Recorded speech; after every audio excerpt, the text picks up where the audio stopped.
tonight's episode with someone, with a friend.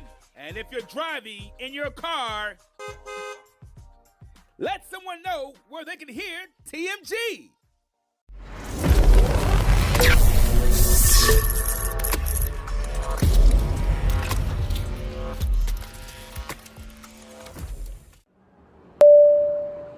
It's time to get on board.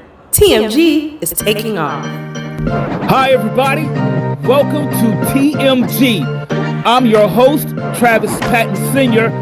I enjoy discovering and sharing real-life moments of inspiration from everyday people.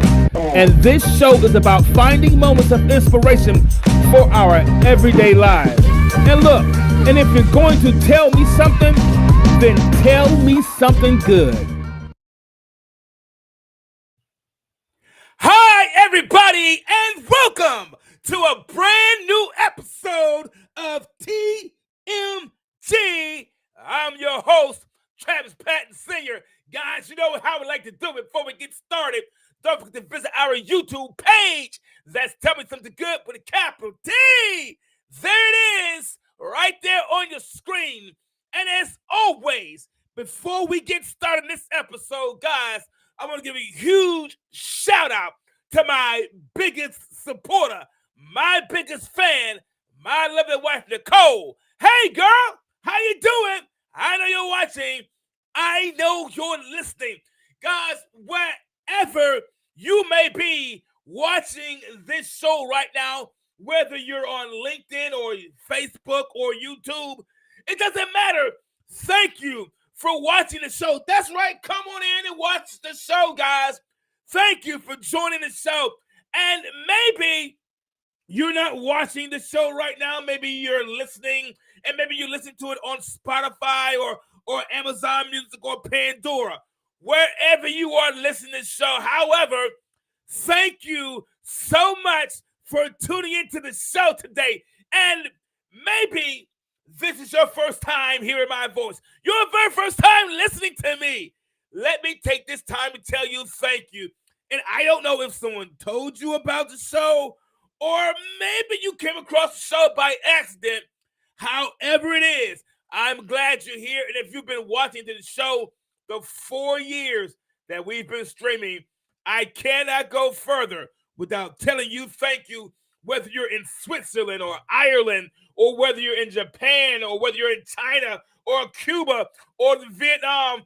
TMG is being heard around the world. So wherever you are, whichever country you call home, thank you for letting TMG be there. Guys, tonight's episode is going to be incredible. I'm a little bit excited, just a little bit. And I'm so glad that you're joining in. Listen, guys, I'm going to play some information, get it out the way. But before I do, everybody knows that this show is all about finding moments of inspiration in our everyday lives, like with you and with me. So if you have an inspiring story that you would like to tell and maybe come on the show, just drop us an email. That's TELL me something 21 at gmail.com. It was Travis. I know someone that has a really great, inspiring story that would really encourage your guests, and they could get a lot out of it. But I don't want to come on the show. It's okay. Drop us their information. Send us their information in the email at TELL me something 21 at gmail.com. And you can even remain anonymous if you'd like. Guys, I'm going to play some information from our affiliate sponsors. Once I do that, I'm going to come back, introduce our guests, and get this show started. Do not go away. Guys, we're just getting started. You can't leave now. It's just starting to get good. We'll be right back. Walmart is a proud associate sponsor of TMG Tell Me Something Good podcast. Please use the special link bit.ly/tell me something good and visit our sponsor, Remember, I may earn a commission when you buy through this link. Amazon. Amazon is the world's largest online retail store. Please use the special link bit.ly/tell-me-something-AMZN for Amazon. With Amazon, you can spend less and smile more. Please visit one of our online sponsors today. There it is, guys. Please visit one of our online sponsors. If you're listening to this later on, guys, the information is laid out there. And if you're watching this, the information will also be in the chat. Guys, let me tell you, tonight's episode, if you did not catch it, tonight's episode, guys, is entitled, It's Just Words. Yeah, it's just words. How many times have you heard or even used the phrase, it's just words? Not only can words carry intention, they can also hide our purpose. Yeah, words can carry intention and they can hide our purpose. Doesn't matter if the purpose is good or bad, it can hide our purpose. And words carry intentions. They can also hide our purpose, and the right words spoken at the right time can make all the difference. But the wrong words spoken at any time can leave an impact. Guys, our special guest today is a published author, a head coach, and the CEO of the organization Accepting Truth, Finding Hope. Guys, let's give a huge TMG welcome for our very special guest, guys, Ricky D Sludder. What's up, Ricky? How you doing, man? Oh, man, Rick, I think we got you on mute. All right. Can you hear me now, brother? We hear you now, Rick. What's up? How you doing, man? I'm doing great, Travis. Thank you so much for having me on your show. I got to get my energy up to match yours. So I need more coffee, I think. You know what, Rick? Everyone says that. I'm like, this is just normal, usual me. I wake up on 10, my wife says. So there you go. It's all right. It's all right, pal. Ricky, man, I'm so glad that you joined us. I'm so glad that you're here. Man, you and I have had a great conversation. We met before the show, and it was amazing. Guys, if there is another version of me out there in the universe, you're looking at him right there. We found out that, man, like, wow, dude, you're me. I'm you. It was really, really, really great, Ricky. So we're just absolutely just excited that you're here. So let me take the time to tell you thank you, man, for being here. And thank you for your time and for joining the show today, guys. Guys, today's episode, I told you didn't catch it. It is entitled, guys, It's Just Words. Now, Rick, man, you and I, both of us spent a lot of time talking when we met before the show. And it was, man, like I said, it was absolutely incredible. So it was just natural conversation, just really natural flow. For all those who weren't in that meeting with us, please introduce yourself if you don't mind. Let everybody know what it is that you do and what is it that you do and why you're here today. Yeah, Travis. So my name is Ricky Sludder. Professionally, I've spent most of my life as a fraud subject matter expert. I've worked in technology. I was a criminal investigator once upon a time. And, God's just kind of been leading me through different aspects of my journey. And I found myself having published a book, shameless plug, Accepting Truth, Finding Hope. Thank you. Back in February of 2022. And, just all of the stuff that I've gone through in this life and the culmination of that coming out into the book, I kept asking God, what do you want me to do with this stuff? Right. And one of my friends was, I was kind of doing some free counseling, if you want to call it that, coaching, if you will. Right. And she's like, why don't you think about doing that, like, for real, as a business? And I went, huh. So I started the business. I put it under the same brand as my book, Accepting Truth, Finding Hope. And basically what it is, it's a faith-based alternative to the traditional counseling model. My personal opinion is that model is not just broke, it's broke, right? And, because people need to talk about their problems, but they need solutions. They don't need to just talk about the problems. You focus on the problem, you ain't never going to get past the problem. Ooh, did y'all catch that nugget? Yeah, you focus on the problem, you'll only have the problem. When you start putting emphasis on what the solution is. So what I try to do is help people to, one, identify what it is that's holding them back or lies they've bought, that kind of stuff. And then teach them how to overcome it, right? And then them to growth beyond it. Wow. Guys, I don't know if you caught what he said, but he said if you focus on the problem, all we're going to have is just a problem. And Ricky, a lot of times that's what we do. We say narrow vision, tunnel vision, but we focus so much on what's irritating us, so much on what's driving us over the edge, that all we can see is the edge. We don't see the other road. We don't see that fork in the road that we can take that can keep us from going over the edge. All we see is the edge. But that fork in the road that can keep us from going there, we never notice it. We never see how we can take it. All we see is ourselves going over the edge. And that kind of brings something up to me. You were talking about, you mentioned how a lot of times we accept different lies and we accept things that people say to us, and we just accept it as true. We accept lies as true, lies about ourselves. And I would gamble, if we were to be able to look and see how many things that we believe about ourselves that just aren't true. Yep. How many things, Ricky, that we said about, like when you and I was talking, you spoke and you mentioned there were some early childhood traumas that you faced. What was it, and how did it begin to shape you? Yeah, so I think most of us can probably look back and say my childhood was not idyllic, right? And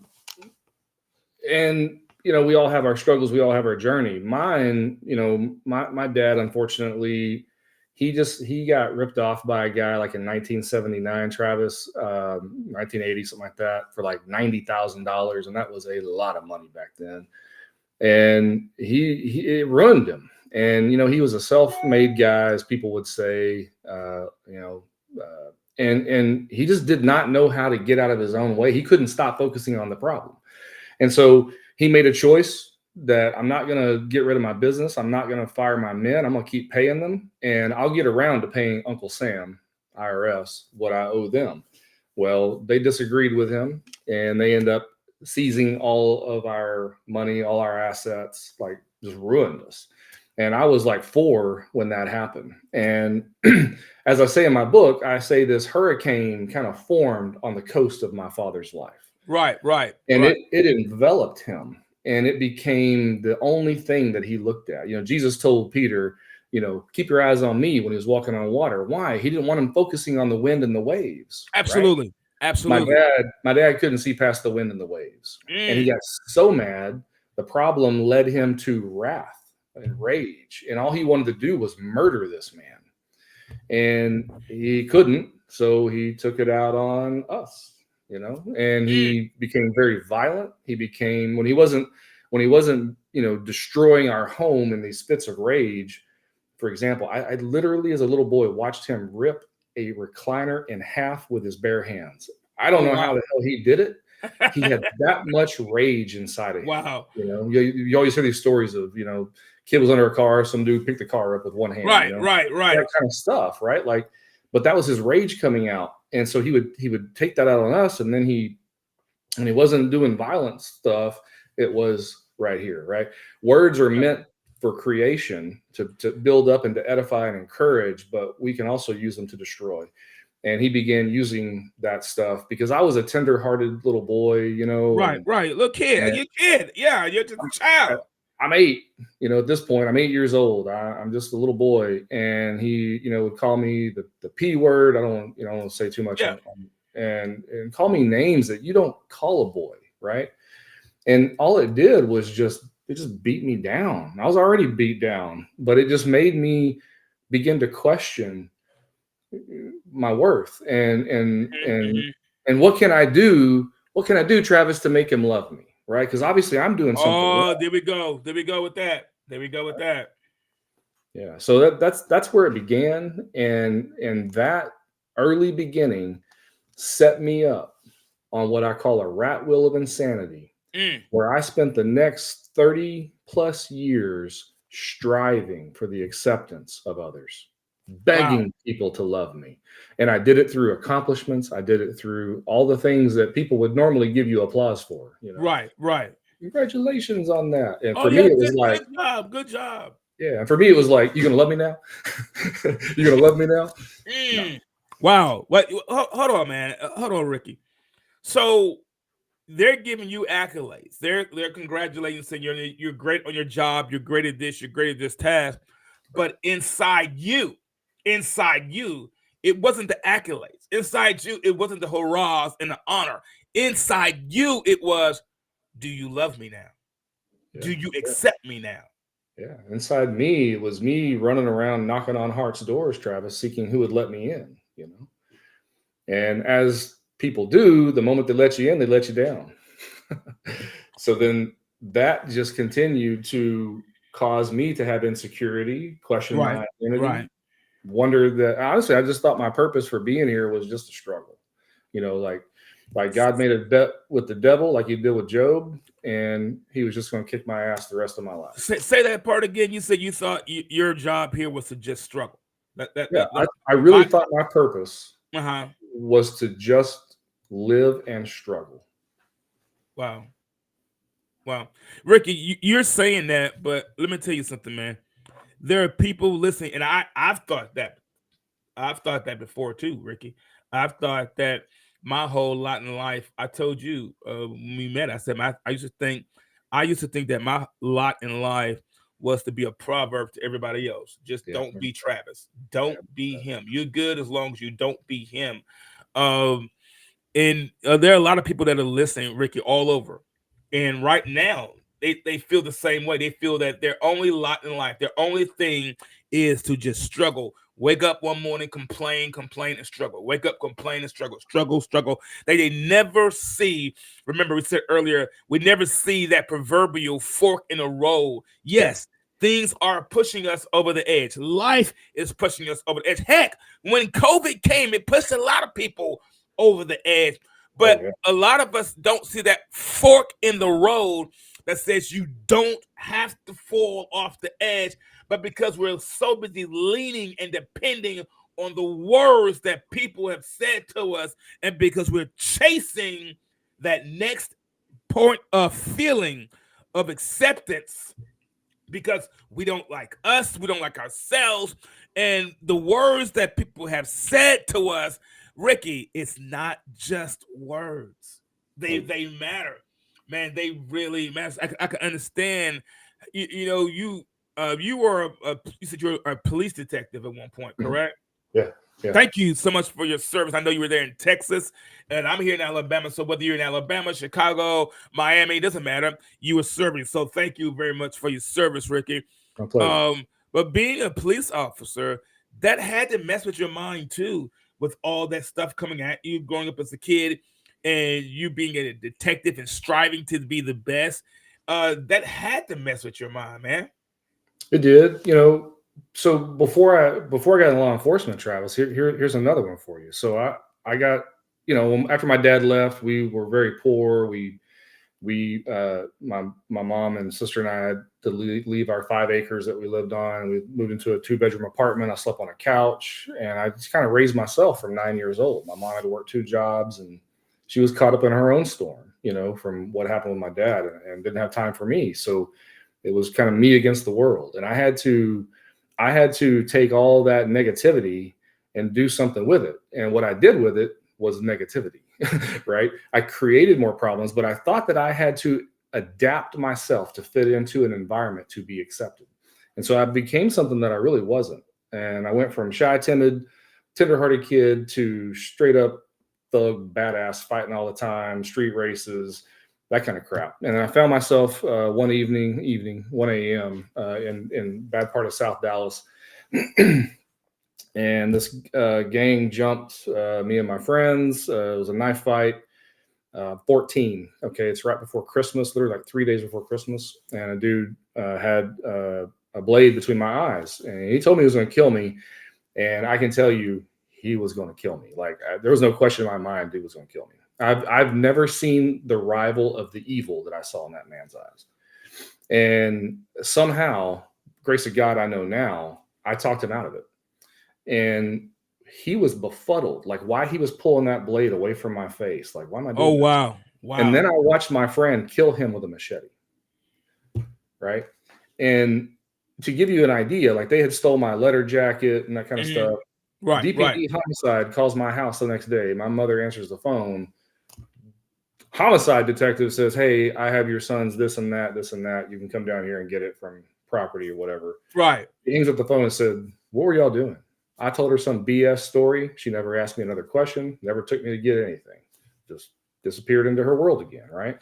So as I exit out of that and I go into law enforcement, I had this idea in my head that, I want to go help people. That was the altruistic BS that I kind of led with. But here's the truth, okay? And I didn't realize this truth for a long time. Why did I want to do it? Because I wanted to go die a hero. Why? Because it would be the great big F you to everybody who told me I couldn't, who told me I was less than. I thought if I can go martyr myself, I can go sacrifice my own life, then people are going to love me.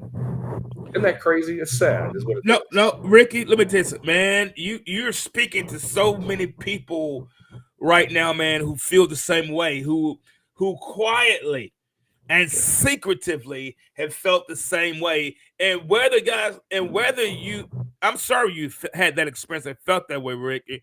But here's the truth, man. Whether somebody wanted to kill themselves and do that and become a martyr, many people have made wrong choices and bad decisions that would kill their character. Yeah. In the same way. Well, you said I'm this, so I'm just going to do that. You said I'm this kind of person, so I'm just going to be that kind of person. We knew it was a bad choice. We knew we're not supposed to do it, but because, hey, look, if I'm going to do it, I'm going to go down in a blaze of glory. Whether somebody shoots me with bullets or whether I make all the bad choices. If you say I'm a liar, if you say I'm this, then I'm just going to be just what you said. And we assassinate our own selves. We kill our own character. We destroy our own integrity, all because, Ricky, it's just words. Yeah, brother. People want to know, why do kids walk in schools with guns? You just said why. It's just words. Right? They buy the lie. See, what I didn't know, Travis, and what I think most people who are probably listening right now, who are on that struggle bus, don't know. Now, you may say, Ricky, I don't believe in your God. Well, guess what? I didn't either until I did. So that was good, man. That was good. That aside, how's that working for you? That aside, let's get down to the point. There's something called the anatomy of a stronghold. Okay, here's where it begins. It begins the same way it began in the Garden of Eden. It begins with a lie. Okay, say that, man. It begins with a lie. It begins with words that are intended to destroy, not to edify or to encourage. And when you buy the lie, because it is so easy, and doesn't it taste good sometimes? You pull that $100 bill out of your wallet and you're like, here you go, let me buy another one. Just believe it. Keep talking trash about me because it's easy to believe. I don't know why, but it is. So you buy those lies, and when you do, guess what it does? It causes you to form an improper belief system. So what did I do? Absolutely.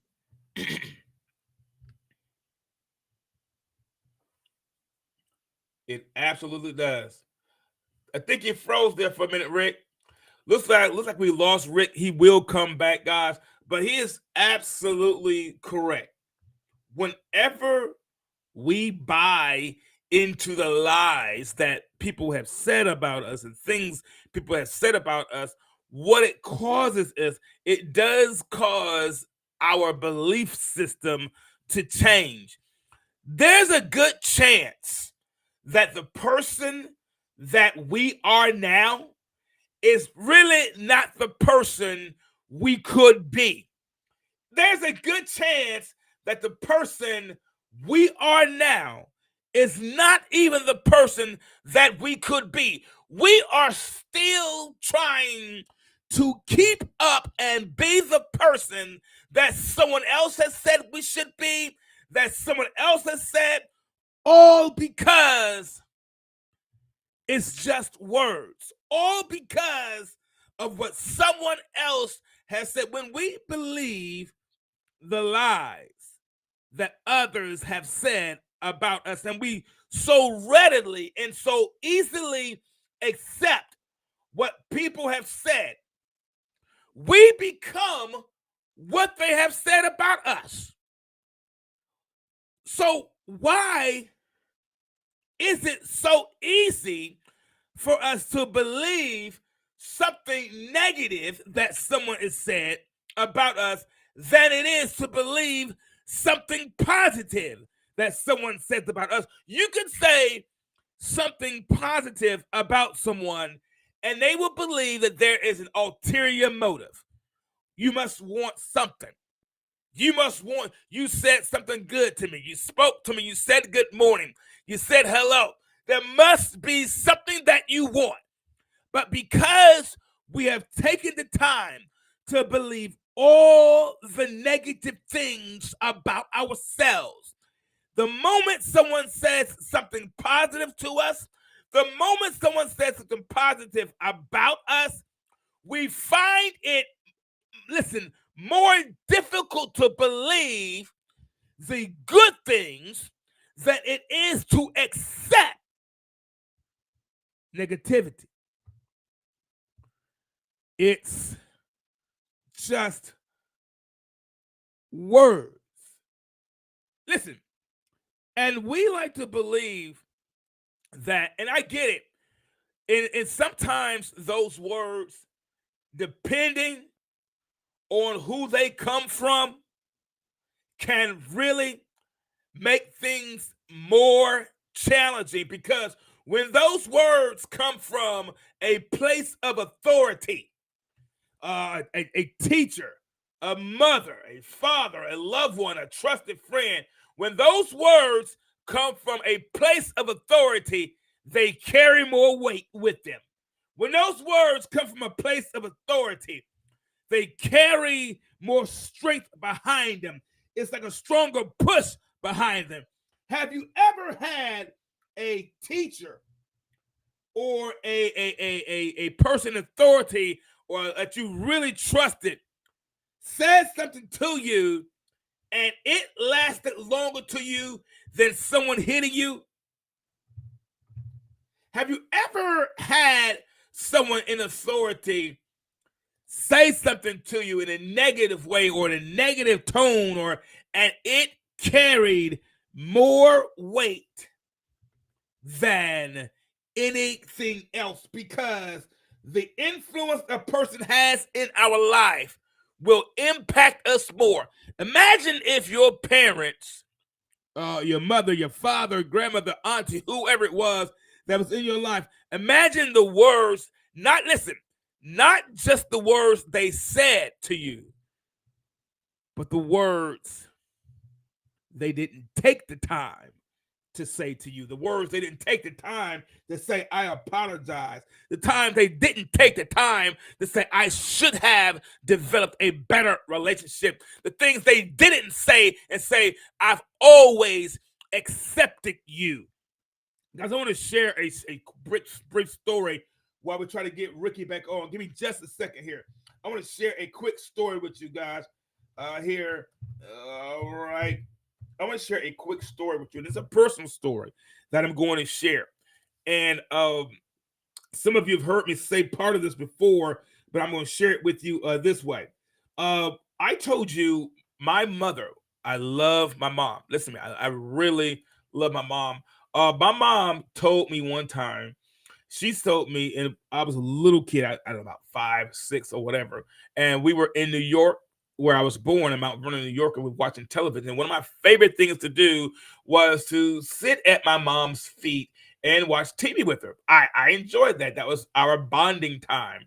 And I enjoyed doing that. So I remember one day my mother told me this. She said, "You are the worst mistake that I ever made."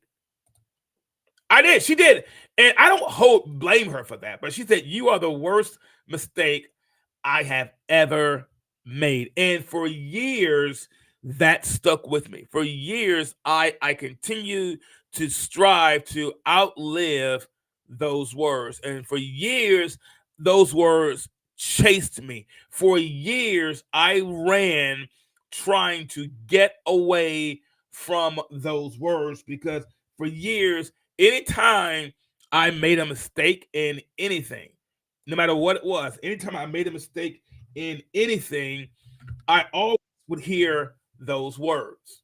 I would. I will always hear those words. Looks like we got Ricky back, guys. Here we go. There we go. No worries. Ooh. No worries. I was regaling them I was telling them about a story, and we was talking about words. And I was telling them about a story that my mom had said words to me. When I was like 5 years old, I guess five, I don't know, 4 or 5 years old, 6 years old. My mom told me one of the things I like to do, Rick, was to watch TV shows with my mom in New York. So one day, my mom told me, she said, "You are the worst mistake I ever made." Oh, So those words, I was telling you, those words chased me all my life. And wow. anytime I made any kind of mistake, I would hear those words. I always tried to do better in school, or whatever I always did extra of more of it. And it wasn't all the time because I was just trying to be seen. It was I was running from something. I was Yeah. running from those words. So it wasn't always, oh, he's just trying to be extra. He just wants to be in the spotlight. No, I wasn't trying to be in the spotlight. I was trying to disprove those words in my life. I was trying to prove that these words weren't true. So for the longest time, whenever I made a mistake, whenever I made an error, I would beat myself so bad, not Yep. because of the mistake, but because her words came true. Yep. Man, I'm sorry she said that to you, But brother. later on, no, later on, when I got in college, Ricky, I told my mom this, and my mom said, and she said, "Son, she said I was dealing with alcohol at that time. I was alcoholic," and she said, um, I wasn't capable of taking care of you. And she said, "I did not know how to say it." She said, "But your grandmother was the best person to be in your life, not me." And she said, "I wanted to push you in her hands, Uh, because if you stayed here, you wouldn't, I wouldn't be, listen, if I had stayed there, I wouldn't be here today. I wouldn't be here today." But we were talking about the power of words, man, yeah. before everything. And the power of words is impactful. And I said this while you're off the air. A lot of times, Rick, sometimes it's not the words that people say to us, it's the things they don't say when they have the chance to. The things they could have said when they didn't say it. The things, well, you know what? I should have said, "I'm sorry." I should have said, "I apologize." I could have said, "I loved you more." I could have said, "You know what? I really appreciate you." I could have said, "You know what? Things didn't go the way we wanted to, and I am so sorry. It is, it's my fault." The thing, not just the words people said, but the things they withheld from us. Yeah. How many of us, and I'm gonna ask this question, and I'm gonna put it out there, and I know how many of us right now are dealing with things because somebody withheld something from us. Some of us right now are dealing with some stuff, Ricky, because people withheld certain words from us. Yeah, I know words hurt, but it's also a lot of times it's the when I say words hurt, and we're talking about it's just words, we're also talking about the words that we did not say, the words that are withheld from us. Come on, Ricky. There Yeah. are You. some words, man. If they hadn't been sad, we would have made different choices. We would have made better decisions. We're not blaming anybody because at the end of the day, it's our choice, but we would have had something else to go on because somebody withheld some stuff from us. And we had, listen, I confronted my mom and talked to my mom, and I wasn't disrespectful, but there are times you just have to pull the gloves off and you're going to have to confront that thing to get healed. You are not going to be able to go through life and do it. We're talking about faith-based counseling. You can pray all day. It's not going to help. You're going to have to confront that, look it in the face, and say, you didn't say those words to me. This is how it made me feel. I told my mom, I said, Mom, I thought you did not love me when you said those words. I thought you did not care about me. She cried on the phone, Rick. She said, son, I loved you more than you ever know. I just didn't know how to explain it to you. I'm on the phone crying and boo-hooing. She on the phone crying, boo-hooing, snot running out my nose. We got healed that day. That's awesome. I'm glad you got that. You got to confront it. You can run around here, man, and you could be this super person with this S on your shirt, but all this is just a broken person with an S on your shirt. Yeah, that's exactly right. You know, so to that point, we are soul brothers, man. My mother, when I was 4, I remember she tells a story every time we're in public.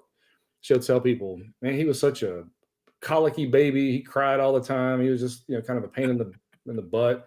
And if I could have traded him in, taken him back to the hospital and traded him in, I would have.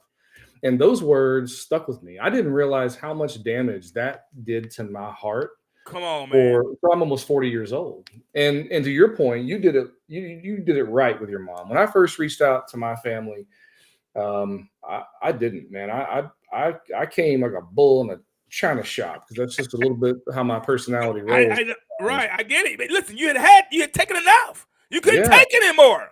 So I came back after I did that one. I came back and I did it the right way. And I said, look, okay, I know I was an ass when I did it when I tried the first time. I just didn't know what I was doing. Now I do. And I don't want to have just any relationship. I want a real relationship. And here are the boundaries that we're going to abide by, right? Say that part right there. You have to set boundaries for yourself. Nobody is going to do it for you. And like you said, you can pray all you want. Well, what did Moses have to do? He had to stick his staff in the water. Then they parted. Joshua stuck his foot in the River Jordan. Then it parted. So take a step, folks. You got to take a step. You'll take a step, and then you got to get any better. That was deep. Now it didn't work out the way I wanted. I don't have a relationship with my family today.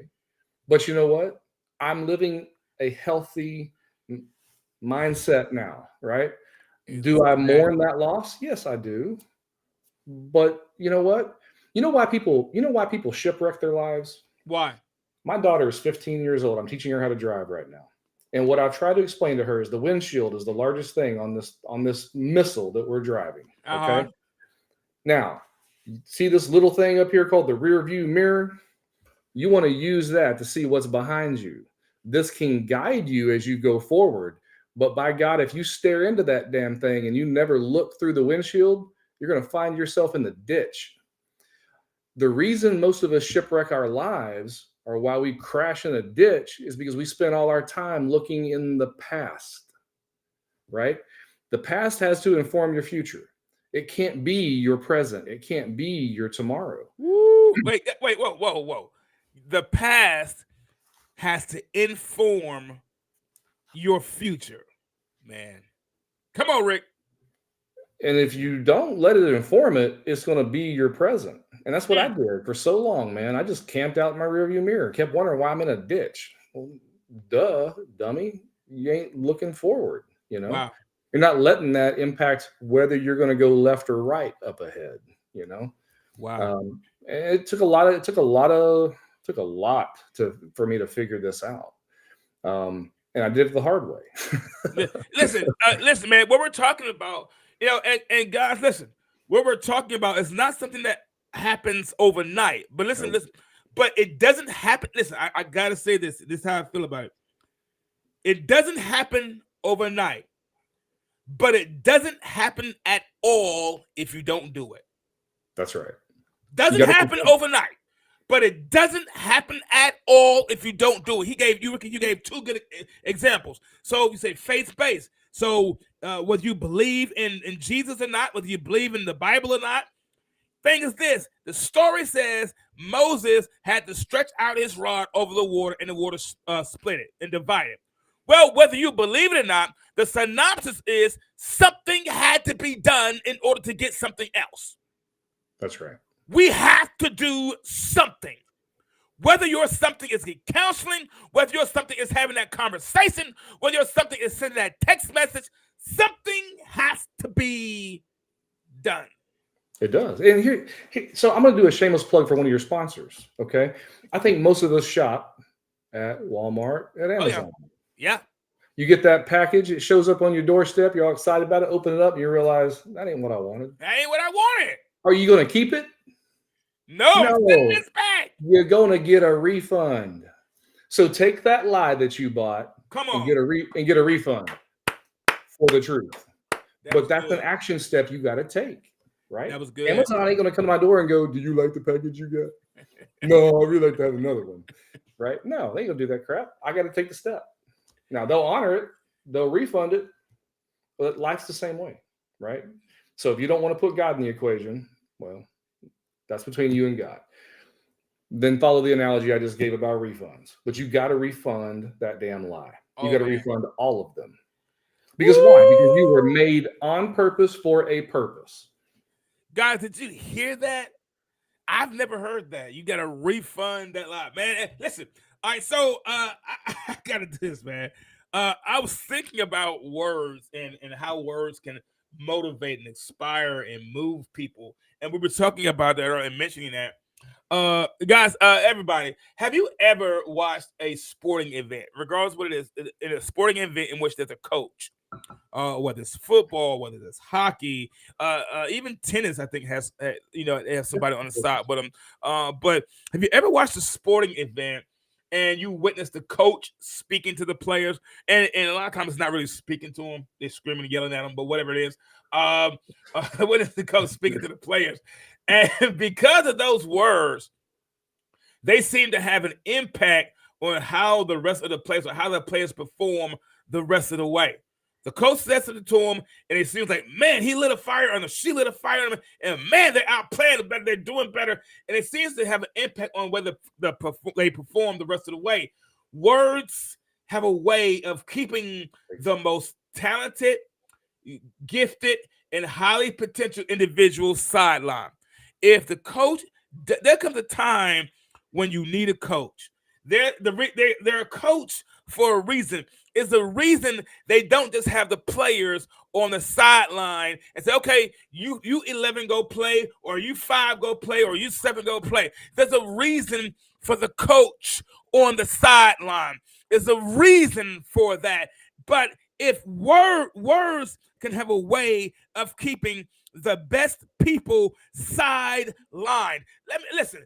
I can pretty much choose, guys, this. Most of the people, a lot of the people that we see up and in front of us and that we aspire to be, doesn't make them the best people. It's because of what they've been listening to. Doesn't make them more talented than you. Doesn't make them more gifted than you. Doesn't mean what they can do is better than you. But it's what they have been listening to. You are just as gifted. You are just as talented. Don't keep yourself sidelined. It's just words. Amen, brother. You know, I was the second person in my family to graduate high school. Okay. Wow. All my family. That was 1994 when I graduated high school. Now, I went to college and I graduated college with honors. You want to know why I went to college and graduated with honors? Why? Because I used to have hair past my shoulders. I was a thuggy dude, man. And so I go into my counselor's office. I got the porn stash rocking. This is the 90s, you know. And I got my long hair, mullet, and that's the mullet. Wait, it's a straight up mullet, man. And I need that picture. And I reek of cigarette smoke, you know, and you could just tell I'm from the wrong side of the tracks. So I go in this dude's office and I'm like, hey, I need help, okay, because I don't have anybody to talk to. I can't ask this question of somebody. I want to go to college. How can I do it? And Travis, he looked at me and he said, "You know, Ricky, I just don't think you're college material." Wow. And I said, "Well, why?" Mm-hmm. And he didn't have an answer. So he gets on, his little back then Apple IIe top computer, and he's like, "Have you taken chemistry?" And I said, "No, sir, I dropped it because I had a conflict." And he goes, "Well, that right there, you can't get admissions into colleges and without taking chemistry. So I'm sorry, it ain't gonna happen." And I said, "Well, then what do I do?" And he said, "Well, you should consider automotive technician school." Oh, wow. Now, that is not a bad career, okay? But these hands don't get greasy, okay? It's just not what I do, right? And I thought to myself, this MF is I know, right? telling me to stay on my side of the tracks. That's exactly what he told you to do, Ricky. And so Stay in your place. so Stay in your place. respectfully, I just said, I knew. So sometimes we have to know when a conversation is over.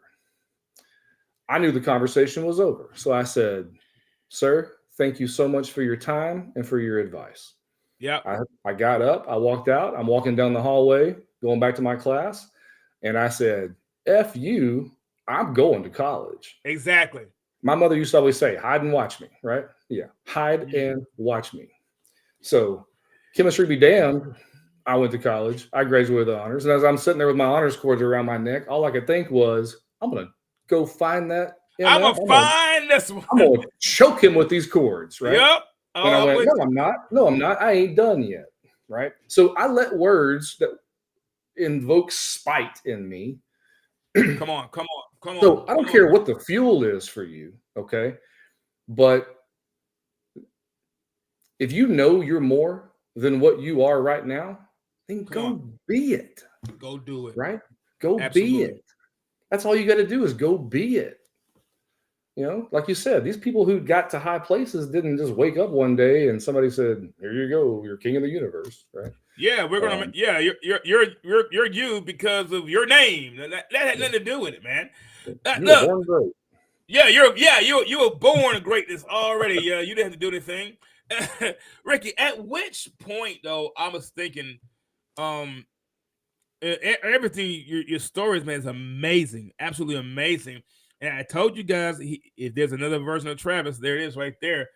At which point, man, did you begin to realize that the way you thought about yourself was really just a reflection? I would say, yeah, kind of like a reflection of the negative words spoken about you. Took a while, Travis. There was a couple of inciting events, okay, that took place. One, as I told y'all, I thought God was mad at me. I thought, he wanted to been there, marble. Yeah, and my best friend got killed in the line of duty.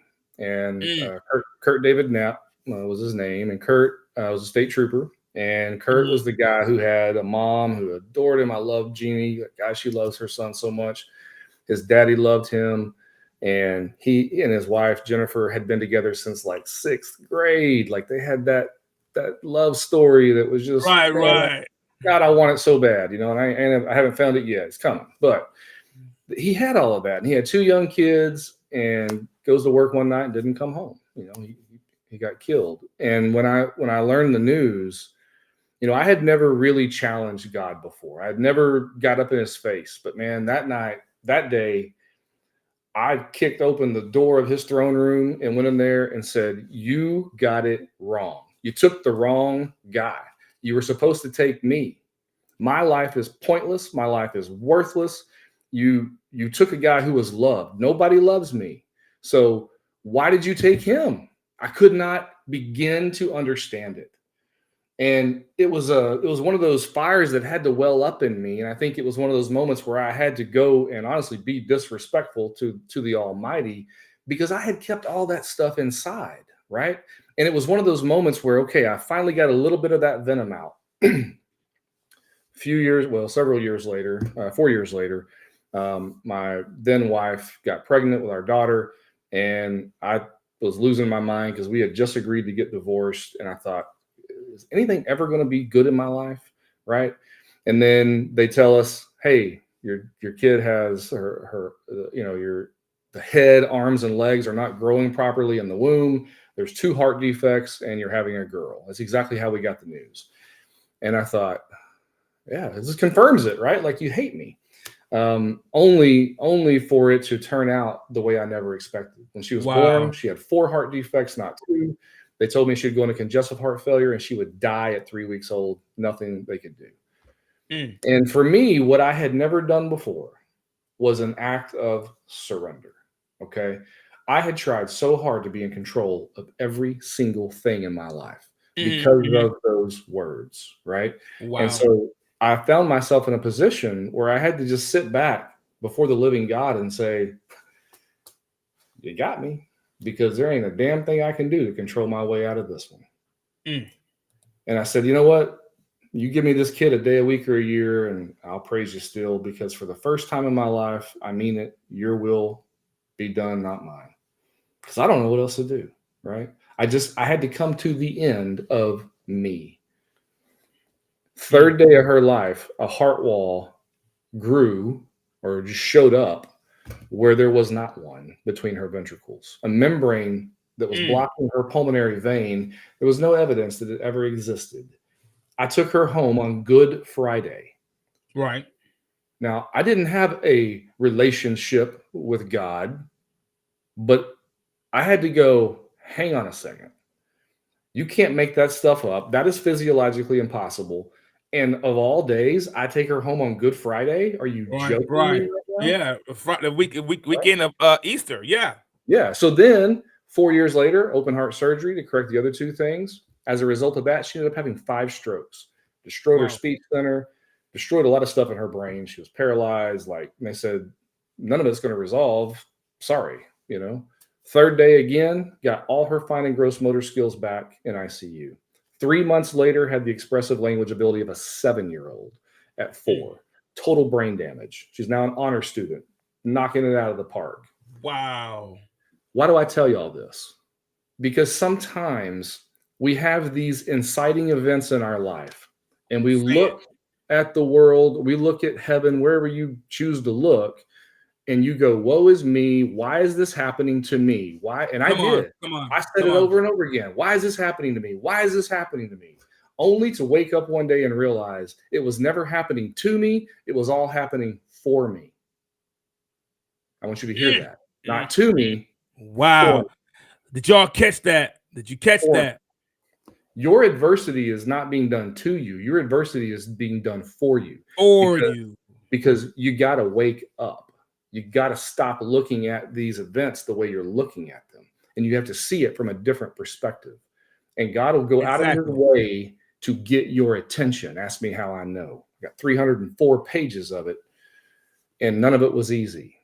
But I was so damn stubborn and so unwilling to just surrender control of my own life and let go of those damn words that I had let shape every aspect of my being. Come on, man. To then do what? To then find out, hey, there's some truth out there that I need to adopt the same way God adopts us. And I finally did. I adopted that truth. And I have to remind myself daily of that sometimes, Travis. Exactly. Life didn't just get magic. I didn't have pixie dust fly out of my butt. And also magic. Right? Everything's happened perfect overnight. Yeah. No, that didn't happen. But what did I do? I learned how to not let that anatomy of a stronghold take over my life. I do have moments still where I do stupid shit and I get my head in the wrong place. Oh, you were there about it. That's just being alive. That's called being human. That's human.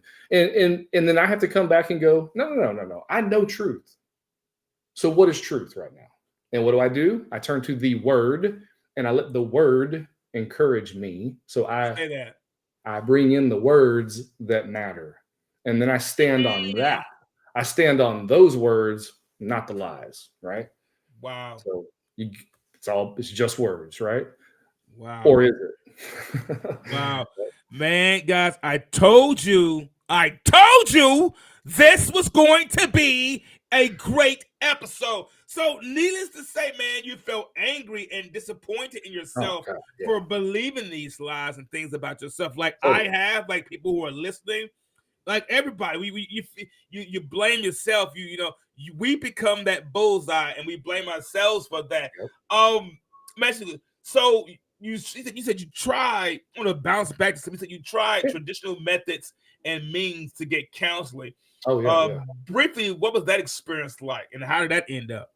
Yeah, so I finally started trying to pursue God. I thought, you know what, you healed my daughter. The least I can do is try to get to know you. And I made a very conscious effort to do it. I didn't know what it meant.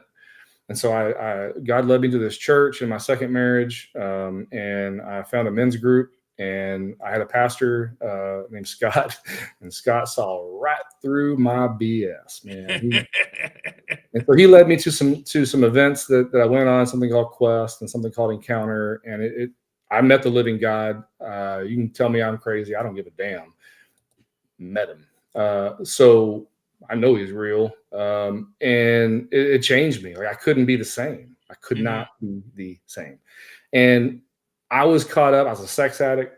I was living, this separate life that nobody knew about. I've been doing it, man, since I was like 14. Like I had come up with so many different versions of myself, and I was just living lies, right?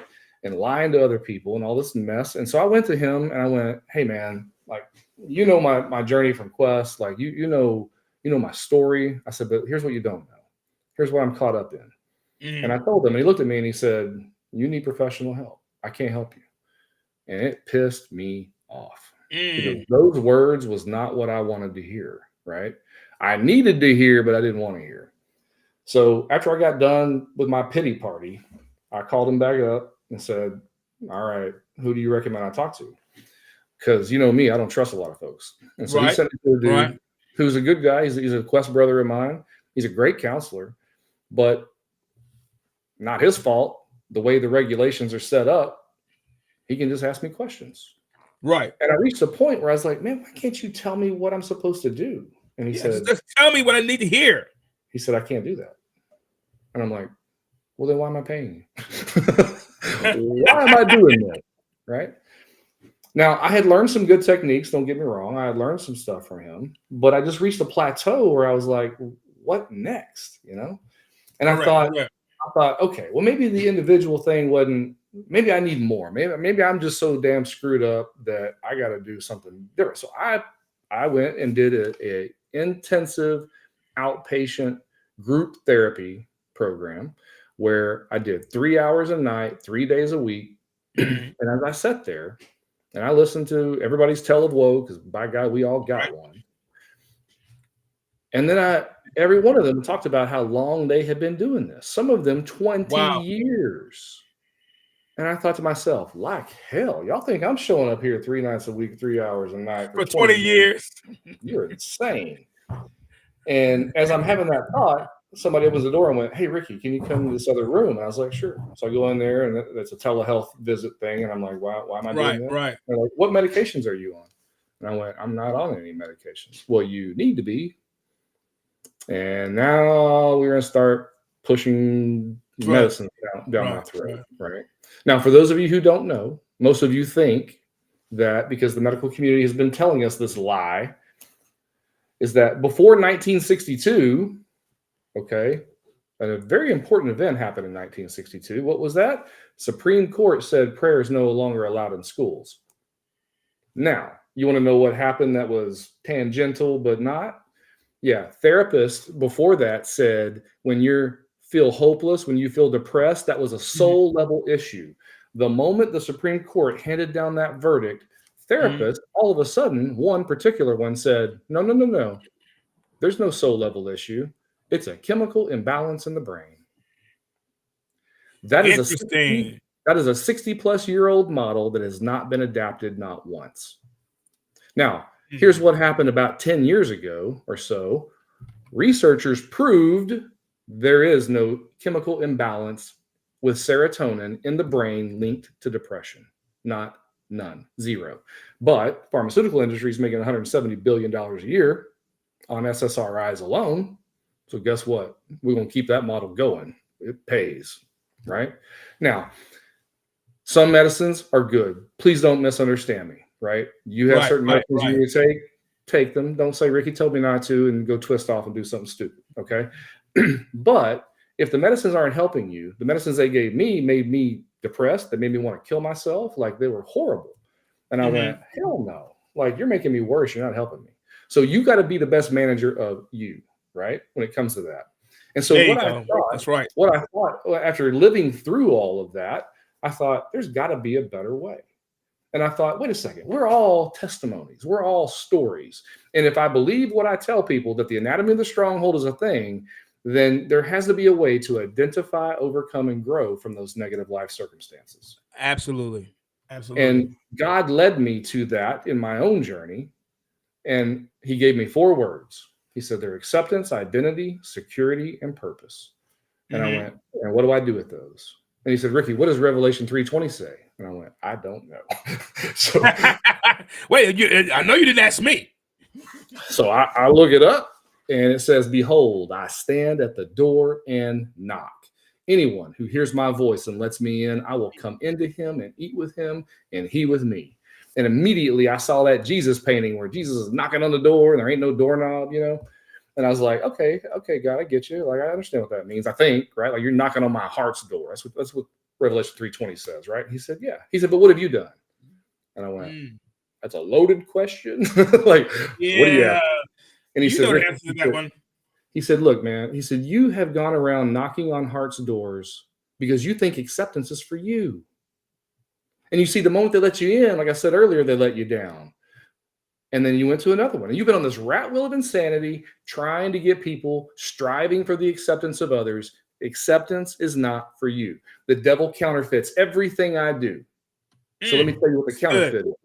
When you do that, that negatively informs your identity. He said, you thought your first name was detective for 10 years. He said, and your security was wrapped up in that, and you thought your only purpose for living was to be an investigator. Come on. Shallow.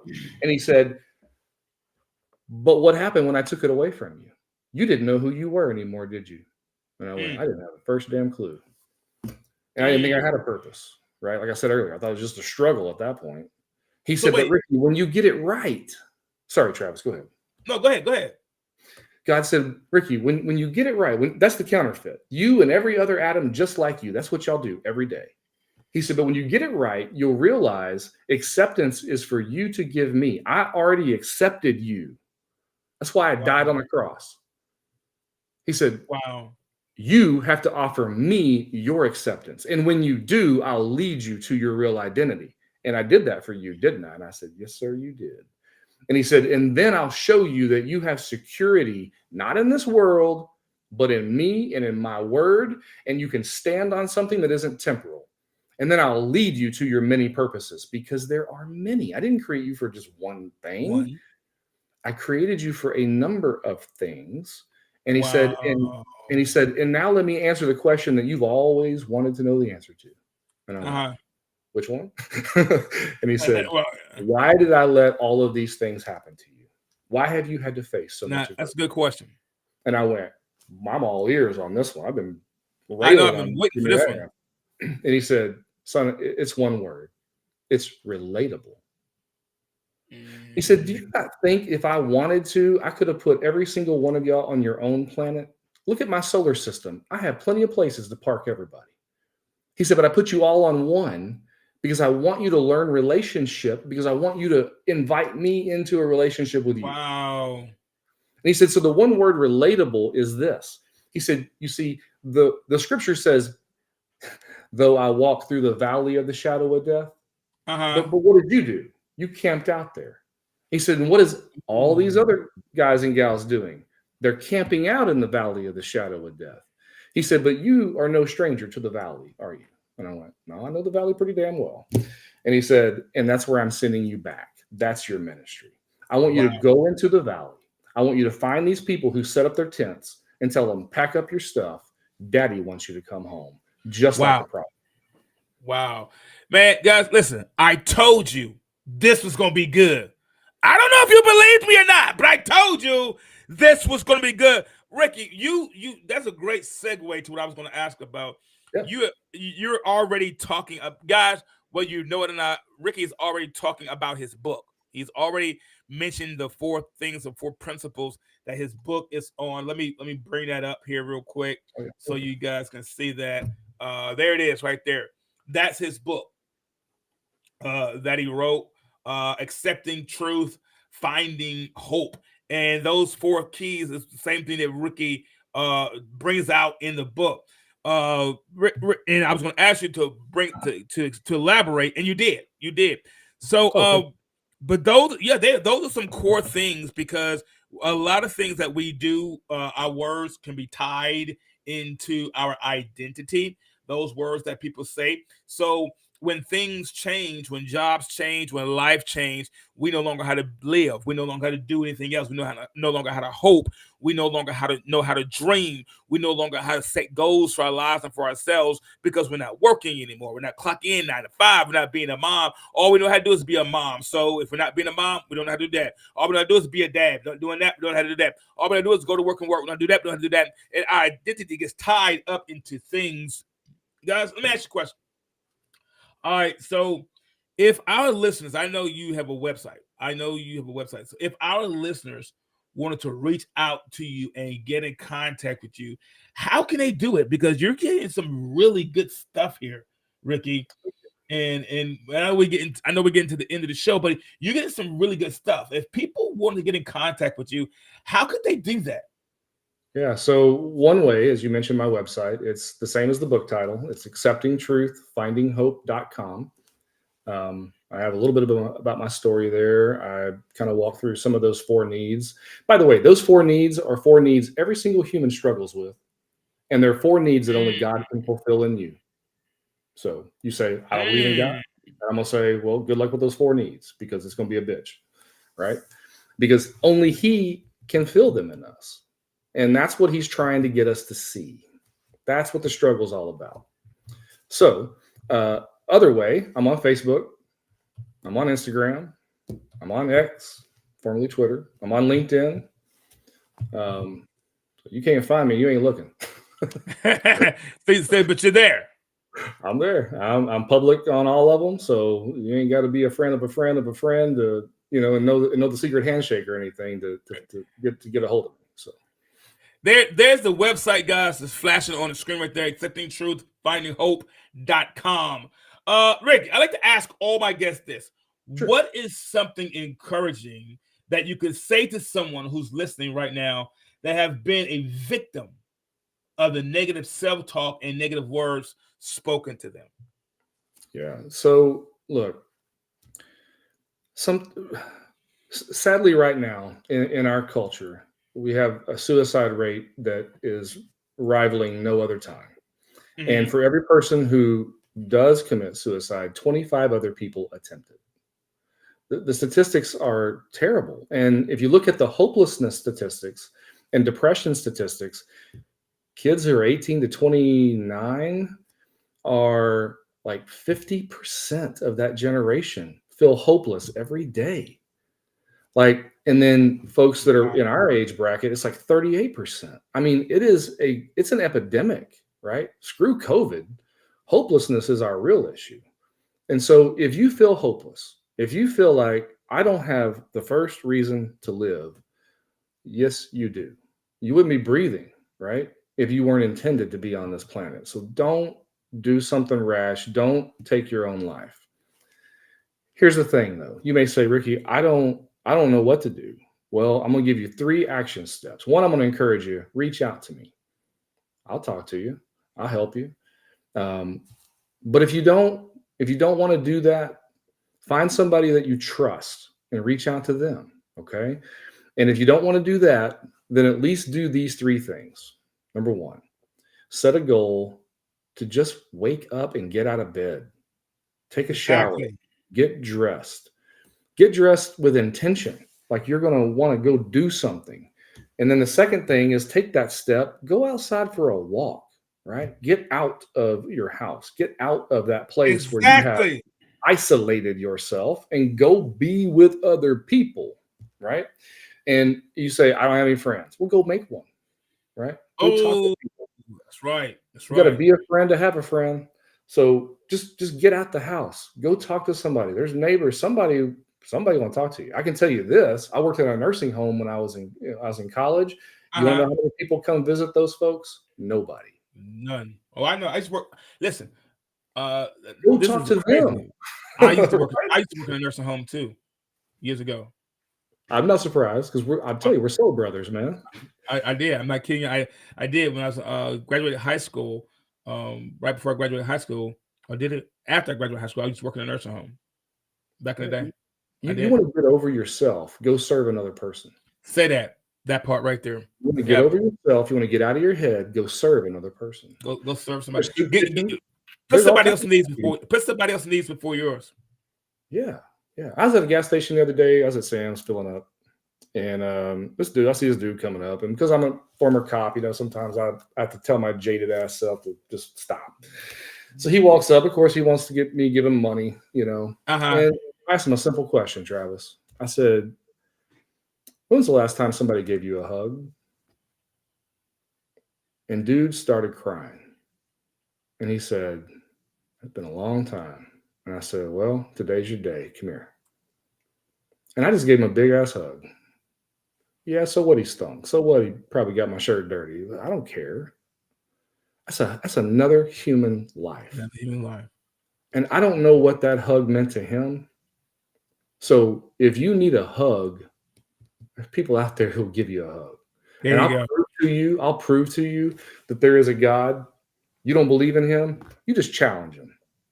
Call out to him and say, "Hey, if you're really up there, then when I step out this house today, you put somebody in my life who will actually show me that they do give a damn about me." And watch what he does. Ooh, guys, that's some challenging stuff. Guys. We want to thank our very special guest today, Ricky D Sludder, for being here today with us. Thank you for sharing with us, Ricky. We appreciate it. There is another Travis out there that's freaky. That's weird, man. I told you. And we're both bald, too. Look at that. Wear glasses. Hey. No, I keep telling you, man. Perfect shaped heads, man. Perfect shaped heads. But, man, I want to thank you so much for being here on the show, man. Oh, my God. This will not be the last time you'll be here. So just mark that. I promise you. I'd love to come back. I want to thank everybody for joining. Let me do this. If I don't do it the right way, Ricky, they'll say something to me. You got it. If I don't do it, why didn't you do it that way? Why didn't you say that? Why didn't you do this? There you go. There you go, everybody. Guys, it's about that time. And as always, it's been a real blast. Don't forget to visit our YouTube page. That's Tell Me Something Good with a capital T. And as always, you can stream your favorite episodes on your favorite listening platforms like Apple Podcasts, Spotify, Google Podcasts, Pandora, and so many more. Guys, we got to get out of here. But as always, in party, if you're going to tell me something, then tell me something good.